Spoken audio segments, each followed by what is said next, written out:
Blueprint for an Ecological Civilization. Episode 3. Old Growth as Teacher. Land Care as a Path to Wholeness in an Era of Ecological Collapse. Written and narrated by Stephen Leslie.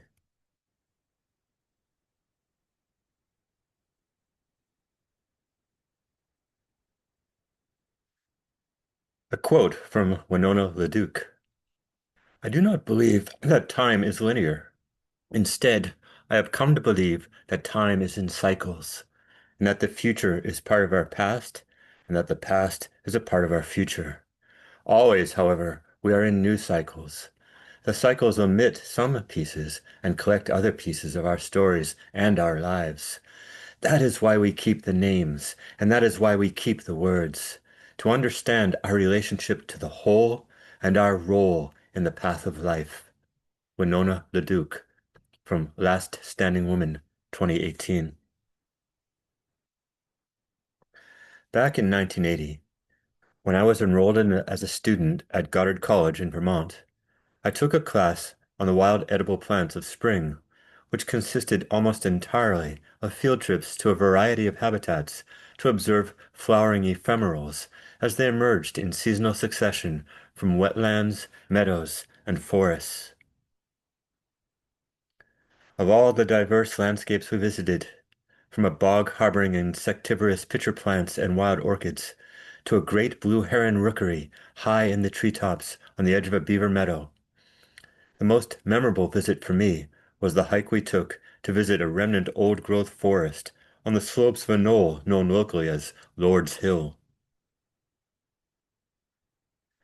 Although I knew enough then to know that the Northeast had once been covered in primary forest, I had been misled by books on forest ecology from the mid-20th century that described the climax forest succession as a kind of stale and static, gloomy dead end.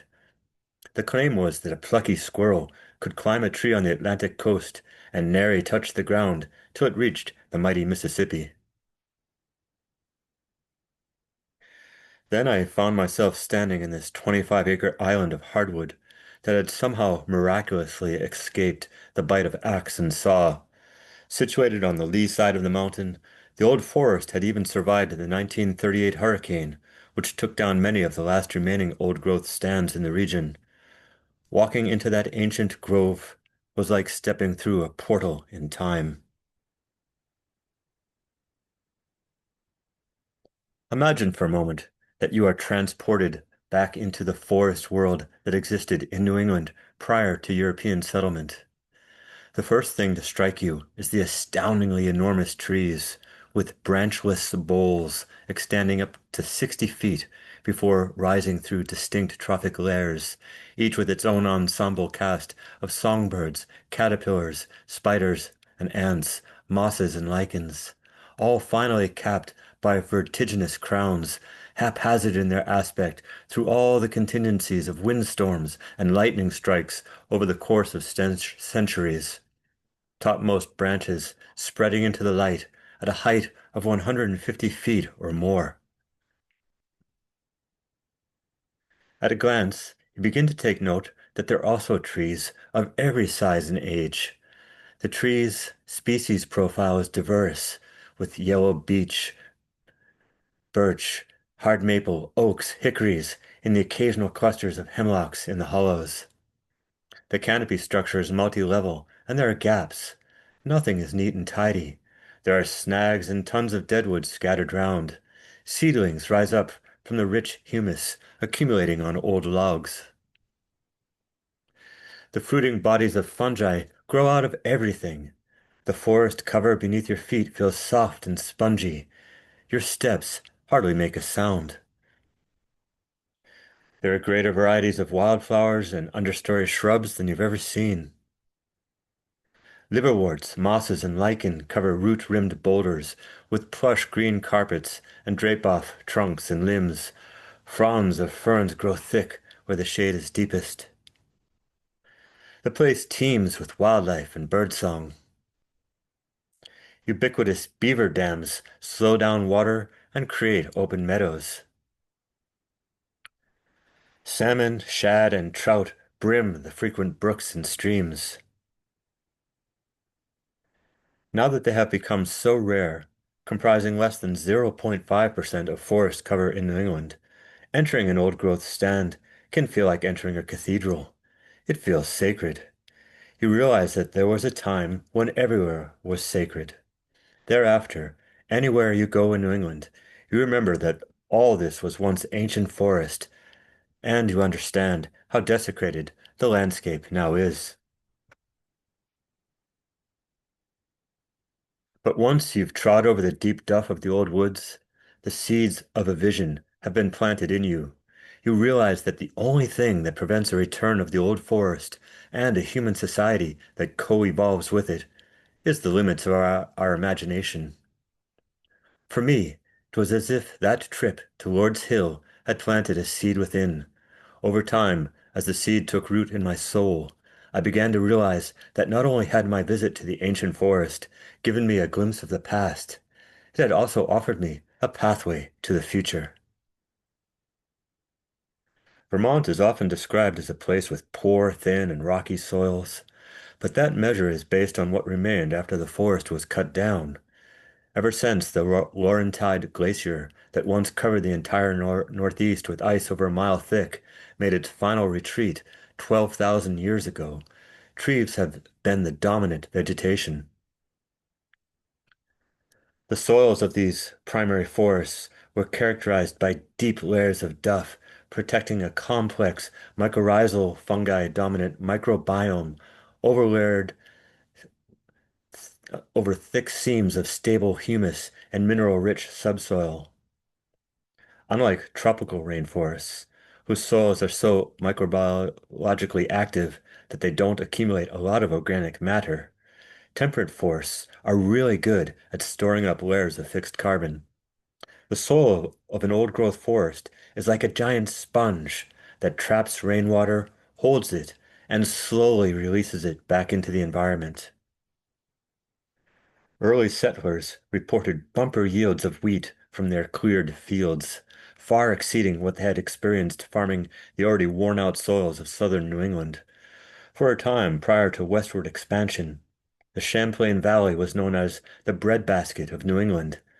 That wealth was the carbon legacy of those 12,000 years of forest ecosystems growing soil.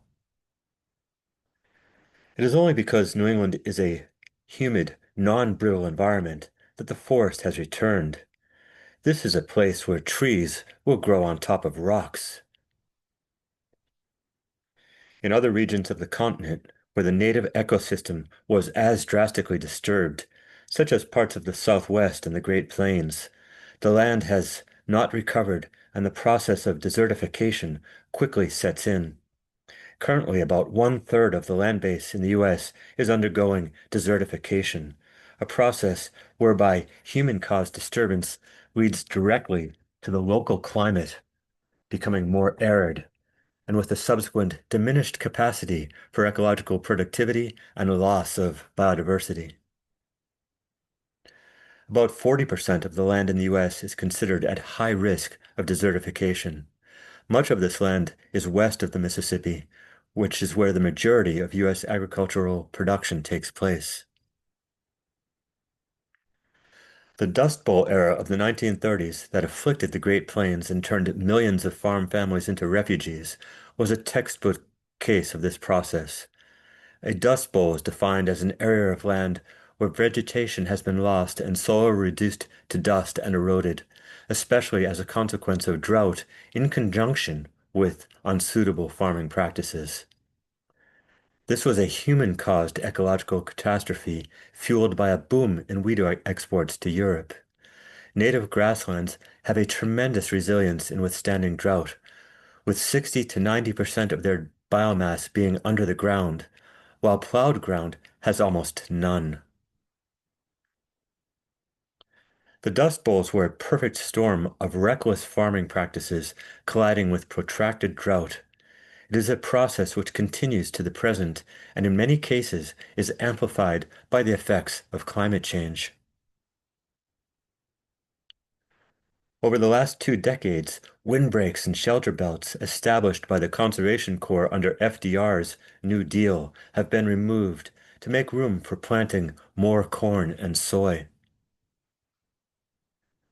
Out on the prairies, farmers can begin to turn things around by mimicking the landscape functions of native grasslands.